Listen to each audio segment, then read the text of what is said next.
Bismillahirrahmanirrahim. Assalamu alaikum dear students. How are you? I hope you'd be fine. This is new syllabus primary mathematics workbook 5P chapter number 15 probability के हम कुछ question solve करने के लिए जा रहे हैं। तो वीडियो को एंड तक ज़रूर देखिएगा, अच्छी लगे तो लाइक कमेंट शेयर कीजिएगा। चैनल सब्सक्राइब नहीं किया तो प्लीज़ सब्सक्राइब कर लीजिए। बढ़ते हैं हम पेज नंबर 136 की तरफ। वर्कशीट नंबर 1 का क्वेश्चन नंबर 3 है जिसमें हमारे पास एक स्पिनर है और कुछ क्वेश्चंस हमें दिए गए हैं। तो लेट्स हैव अ लुक। हमारे पास यहाँ पर कुछ नंबर्स हैं जो इस स्पिनर के ऊपर हैं। स्टूडेंट्स आप देख सकते हैं 1 2 दफ़ा है, 2 हमारे पास सिर्फ एक दफ़ा है, 3 हमारे पास 4 टाइम्स है और 4 हमारे पास 3 टाइम्स है। ठीक है, तो हमारे पास यहाँ पर नंबर्स की अलग अलग डिवीजन है। हमसे यहाँ पर पूछ रहे हैं what is the probability that the spinner will land on number 1। ठीक है, उसकी प्रोबेबिलिटी हमें बतानी है यहाँ पर। तो अब हमें यहाँ पर जो प्रोबेबिलिटी बतानी है स्टूडेंट्स वो इन टर्म्स ऑफ फ्रैक्शन बताएंगे। तो हम सबसे पहले ये देख लें कि टोटल नंबर्स ऑफ नंबर कितने हैं हमारे पास। 1 2 3 4 5 6 7 8 9 10। तो हमारे पास होल नंबर जो है वो 10 है यहाँ पर। ठीक है, डिनोमिनेटर हमारे पास 10 है क्योंकि हमारे पास टोटल जो डिजिट्स हैं यहाँ पर वो 10 है। ठीक है, तो हमारे पास यहाँ पर क्या है कि 1 कितनी दफ़ा आया है हमारे पास, 2 टाइम्स आया है स्टूडेंट्स। तो उसकी प्रोबेबिलिटी कितनी होगी, 2/10। तो हम यहाँ पर क्या लिखेंगे, उसकी प्रोबेबिलिटी है 2/10। What number is the spinner least likely to land on? सबसे कम चांसेस किसके हैं। तो आप यहाँ पर देख रहे हैं कि सबसे कम जो है वो नंबर कौन सा रिपीट हुआ है। यहाँ पर अगर हम गौर से देखें तो नंबर 2 जो है ना बच्चों वो सिर्फ एक दफ़ा आया है। इसके अलावा कोई भी ऐसा नंबर नहीं है जो सिर्फ एक दफ़ा आया हो।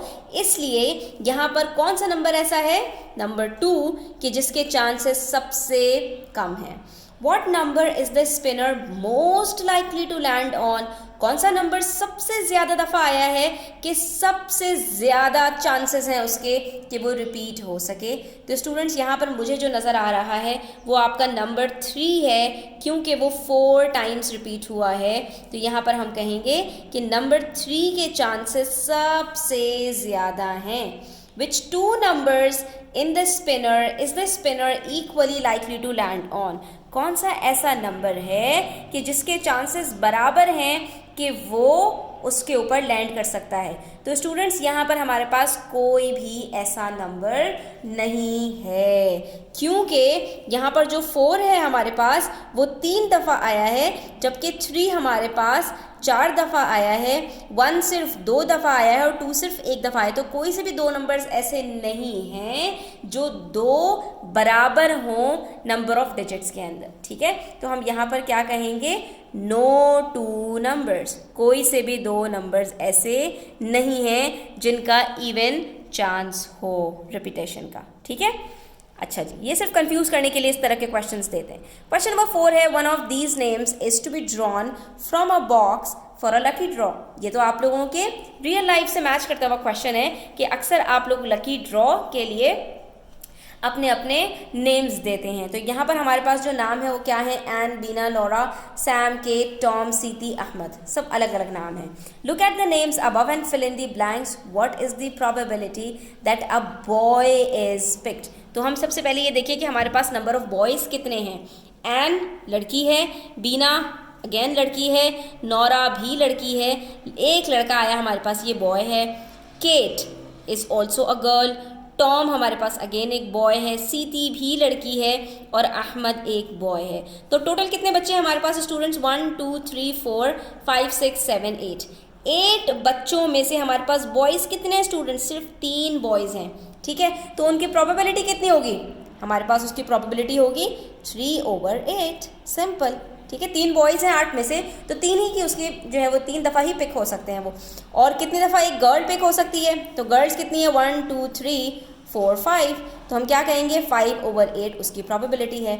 केट कितनी दफ़ा पिक हो सकती है स्टूडेंट्स, केट की पिक होने की प्रोबेबिलिटी क्या है, तो केट की प्रोबेबिलिटी 1/8 है, एक ही केट है। A child with a 3 letter name is picked. ठीक है, कितनी प्रोबेबिलिटी है कि एक ऐसा बच्चा जिसके 3 लेटर्स हों वो पिक हो सकता है। तो कितने बच्चों के नाम सिर्फ 3 लेटर्स पर हैं, 1 2 3। एंड बीना के 4 हैं, नोरा के 4 हैं, सैम के भी 3 हैं, टॉम के भी 3 हैं और इसके अलावा कोई और बच्चा नहीं है। तो 3 बच्चे ऐसे हैं जिनके नाम में सिर्फ 3 लेटर्स हैं, तो उनकी प्रोबेबिलिटी भी कितनी हुई, 3/8। ठीक है, a child whose name starts with A is picked. कितने बच्चों का नाम ए से स्टार्ट हो रहा है? एक, और उसके बाद सिर्फ दो बच्चे ऐसे हैं जिनका नाम ए से स्टार्ट हो रहा है, तो उनकी प्रोबेबिलिटी कितनी होगी? 2/8। ठीक है। और फरहान इज पिक्ड, फरहान क्या कोई मौजूद है यहाँ पर? जब कोई फरहान मौजूद ही नहीं है तो उसकी प्रोबेबिलिटी कितनी होगी?